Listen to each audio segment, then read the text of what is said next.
Hello, in this video I'm going to be walking you through how I look at ASINs and how I choose which ones I want to track so that I can get emailed or Chrome notified when they hit the desired price. So I'm going to be talking to you through why I choose a book and why I set the price at the price I set them. I am currently looking at a product finder query. If you don't know what this is, you should watch the video preceding this where I walk you through how to set up a query such as this so that you can look for lots of potentially profitable flips on the used book market. And with this particular query, we've got just under 5,000 ASINs that we're looking at. This query is pretty similar to the one in the last video. We're looking at books which are relatively fast selling, that have got a high average price over the last 180 days, and which hopefully drop quite often. We'll find that out when we look at a few of these, so we might as well get straight into it. What I am also doing is I'm filtering by the 90-day average sales rank. You don't have to do this, you can just look at the current sales rank, but I find that the current can be a little bit skewed, so that's why we are filtering on the 90-day average. I'm already on page 11 because I've been through the first 10 pages of this adding ASINs. I've currently got over 4,000 that I'm tracking on this particular account, and I want to get that up to 5,000, which is why I am doing this video, to show you which ones I am actively adding. Let's look at this top one because it's in pink, and pink shows that you haven't looked at it, just an FYI. So I'm going to look at this one. It looks like a textbook that has plummeted in offers over the last year. It had a little period here when there was actually no offers. This is during textbook season, the one that doesn't usually do as well as August, but we can see that the price went from a low of under $10 last September and actually went up to a high of, like, it was selling at 60 odd bucks here in January. I am not 100% sure if this is going to sell well in August textbook season, because clearly it didn't do very well last year. If we look at the if we maybe look at 2021, we'll get a bit more of an idea.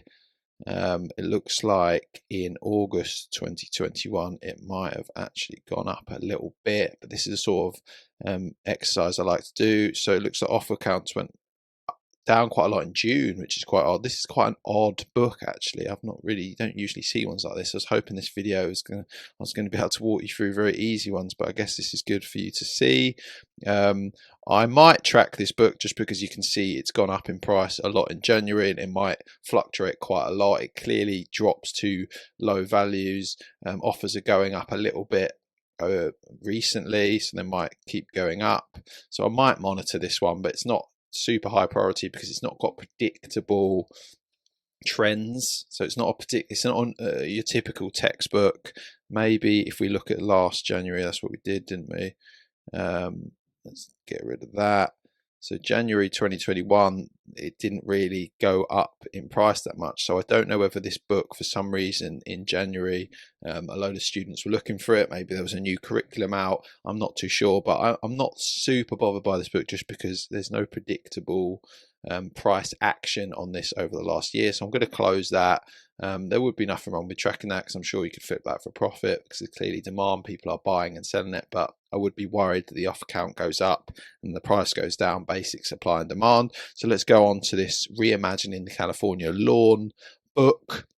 So you can see with this book that the price goes up and down quite a lot over the year. It went down to under $10, but also went up to $50. So this is the sort of book that we kind of like. It's got an average sales rank of 600, between 540 and 600k over the last 90 to 100 days, which is pretty nice. That's obviously we prefer a slightly fast selling, but that is a fast enough selling book that's going to sell within 30 days if we buy it at a low price and position it in the market and price it effectively for a quick sale, so that we make a nice profit margin but don't price ourselves too high. So I probably will track this book because you can see the offers are going up a bit, but they're not going up too much.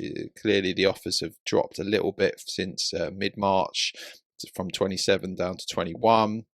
I anticipate that this book's probably going to drop to like $11 or under. So what I'll do is I'll track that here. I'll put $11 in, I'll press enter, and then we're tracking that. So if we can find that book for $11 or under, I'm sure we can send that into Amazon and resell it FBA at $30 to $40, if not a little bit more potentially. So that's where I sit on that one. There is always the chance, though, that because we can see offers have gone up quite a lot since January, from 2 offers all the way up to 27, maybe offers could go up considerably and the price could come down. That is the nature of the book market. You can't predict the future. This isn't as predictable as other books, so it's I'm sitting on the fence a little bit, but there's a reason I said I'd track it. So because it's not too bad. Let's look at this book here, Old Man Logan. All these Marvel type books usually do quite well. I know some people are gated in Marvel. I was for a bit, then got ungated, I believe. I'll open that up to see if I actually am. But this looks like a great book to track because we can see that last year it was selling at $65 plus. It was then selling consistently at $50. It dropped to 21-ish here, and then it's since gone out of stock. So out of stock books are obviously really good to track, because when they come in stock, they're in high demand, and presumably usually there's only 1 or 2 offers in stock at any time. So if you can pick 1 or 2 of those offers up and then send them back into Amazon FBA, then you're likely to get the sale quite fast, and you can charge a bit of a premium because you will be the only offer, presumably the only FBA offer. You can also see here that the price dropped to 30 in late Feb, and it's also dropped to under $10 a few times over the last month. But as soon as it's gone in stock at $10, obviously people have picked it up. So I want to be the next person that picks it up for $10, but I'm also happy to pay like $20 for that. So I'm just going to put 20 in there, and I'm going to track that. And there we go. We're tracking that one. That looks like a good one to track. I'm going to do a few more here just to run you through my process. Let's have a look here. This book has risen in offers a little bit since November to Feb, and then it's dropped off a bit. I'm not too keen on this book because, well, it's okay actually. It's just a little bit, it's not consistently selling year round because, well, for example, last July and August, it's kind of not selling very well there. It seems to sell okay when the price drops. So I'll go back on that a little bit. This is probably a book worth tracking. I just don't want to pay any more than $20 for it, preferably 15 and under. So I'm going to track this at 15 or maybe 16 and then see how we do on that, because I'm sure, because it looks like actually this is selling recently you can see here, this is the last 2 months or so. It's selling at $30, it's selling at 40, it's selling at 60 there, it's selling at 35. So clearly if we're going to get this book for $16, we're going to be able to resell it for at least double, if not triple that. So this is a good book to track. I don't know why I was a little bit not fancying it to begin with, probably because I didn't like the look of this July to August bit here, but we are in April currently, so there's plenty of time for us to buy it if it does drop in the next month, and then resell it the month following, or maybe sooner than that, depending on when it does drop. But it looks like there are certain times when it will drop, although that's probably another reason why tracking this might be a little bit of a waste, just because we've not seen that many times when it's dropped to a really low point. You can see here in December that it did drop to $12. So if it's only going to drop once or twice in a year, maybe it's a bit of a waste of an ASIN to track when you only get 5,000. That's for you to decide. I'm tracking this one. I might delete it at a later date. We'll see, depending on how I feel. Let's do a couple more here. This is a textbook that possibly some people will be gated in. I'm not sure if I am. I will have to have a look. But this looks like a good book to track if you want to track seasonal textbooks, because you can see here you can buy it for very low price. You can buy it for $11, and that will probably keep coming down to like $5, or like all the way up to August. And you can see when you get to September, it shoots up to $100. I've definitely sold this book. This is one of the first books I ever sold actually in July 2018. It's just reminding me because I bought it for like $50, totally overpaid, but because we were going straight into text receivers, and I think we got $150 for it, which was just pretty lucky that I started at that time. And I am not gated in it. You can see that I bought it in 2020. I've definitely bought this a bunch of times and resold it. It's definitely a good book to buy. We will want to track that. And I'm also not gated in Marvel, which is good, but some people might be going back to that other book. But yeah, so this book's definitely worth tracking. It might not be worth tracking now. You might want to maybe take a note of it and buy it in August, because clearly it's going to be available at a low price and no one's really buying it at a high price until September. So I'm not going to track it for now, but I'd probably make a note in a Google Sheet or wherever you want to make your notes to set an alert for yourself in August to then set an alert on that book and keep tracking it. I'm going to do one more here maybe. Let's have a look at one that piques my interest. Let's have a look at this Pathfinder one. This looks like a hobbyist Dungeons & Dragons type book. Some sort of fantasy book. This one I'm probably not going to track because we're not seeing any drops in the last year below like 50 by the looks of it. So I'm not going to track this one, because why would I? If it's not going to drop, then what's the point in tracking it? Because then it's just a waste of an ASIM. I mean, some people, you might be able to buy this at $47 and sell it at like 90, because clearly it's selling here at 90, but it's a bit higher risk. It's not necessary, and we can't necessarily bank that we're going to sell that, and that's probably selling this for $90 FBA 100 will happen, but we're chancing our arm a little bit with that. So I am going to swerve it, but there's no reason you couldn't track this one, buy at 50, sell at 100. It's just not our bread and butter that we'd like to go for, just because the buy cost is quite high. And as I say, you're putting yourself at a little bit of unnecessary risk purchasing that at a high price. I'd much rather pay $30 for it and sell it for 70 really quickly, because you can see the lowest offer FBM is 71. Let's try and find another one. Let's have a look at this book on Lenny Kravitz. Is this going to be worth buying? Let's see. So this book could be worth tracking because it's recently gone out of stock, and then you could hope that maybe a mega seller drops it in at like $20 and then we can resell it for 60 quite easily. But it's also potentially a waste of an ASIN because we don't know if a mega seller is going to do that. There's no predictability here, and also we don't know if Amazon could jump back on the list in there. So I'm going to skip this one.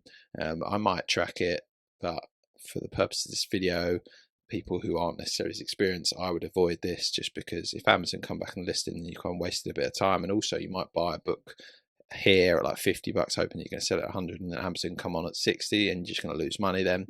So let's move on to one more. I just want to find one more book that drops a lot, that's going to outline very well my process and why I do this. I'm not going to track this book because you can see that Amazon have been on at 55 recently. They might jump back on. It looks like it sells for pretty high prices sometimes, and does drop a bit, but other than last year, there was a one offer here. You can see it $25 that would obviously be good to buy, but it's probably not worth tracking if it's only going to drop to 25 once in the last year. So I'm going to close that one. Let's try and find one more. Let's have a look at this. I think this is another fantasy type book. We've bought and sold lots of books similar to this. This is, I think it's a Warhammer book. Warhammer books definitely sell well. They've got a bit of a cult following, fanatical following, which means that people happily pay high prices for these fiction, fantasy, Warhammer type books. I'm liking the look of this chart already because we can see a lot of up and down price action. We are seeing the BSR jumping up and down. So obviously the 90-day average, 180-day average is oscillating between 591 and 637k, which shows that this book sells consistently. It's also dropping consistently. So this is a perfect book to track because we can see that over the last few months, if we bring up this chart, it's dropped to under $10 1, 2, 3, 4 times, but it's gone straight back up to $30, $50 and beyond. So there's no reason that this won't happen again. And this looks like it's got sort of predictability. The offer count's not too high. You've only got between low points of like 7 up to 10 or even 17 offers, but not all of those will be FBA, will they? So this looks like a great book to track. I'm going to track this at like $12 because it looks like it will drop to that again, and then hopefully we can sneak in there, get the buy-in when we buy it for say $10 or $12, and then we'll be able to throw that in FBA and probably get $50 for it, and it probably won't take that long to sell. It's that simple. As long as you can use Product Finder, find a good query to search for, make sure you're looking for under 10,000 books, filter by 90-day average, and just start going through them. It seems like a daunting task adding 5,000 ASINs, but if you just do 50 a day, it's only going to take you a few months. If you manage to do 100 a day, it's only going to take you a month and a half. And then within a month and a half, you can potentially have a very powerful lead generation engine that is sending you books throughout the day that you can hopefully flip for a profit. So I hope this all makes sense. That's the video. If you've got any questions, let me know. Please like, comment and subscribe if you enjoyed this content. I'm hoping to do a few more videos like this because I know there's lots of content that can be produced on Keepa analysis and used book analysis in general. There's lots of money to be made in this space. So I hope that this video has given you a little bit of impetus to go and do this for yourself and hopefully buy some books and send them into Amazon. So ciao for now. Thanks for watching.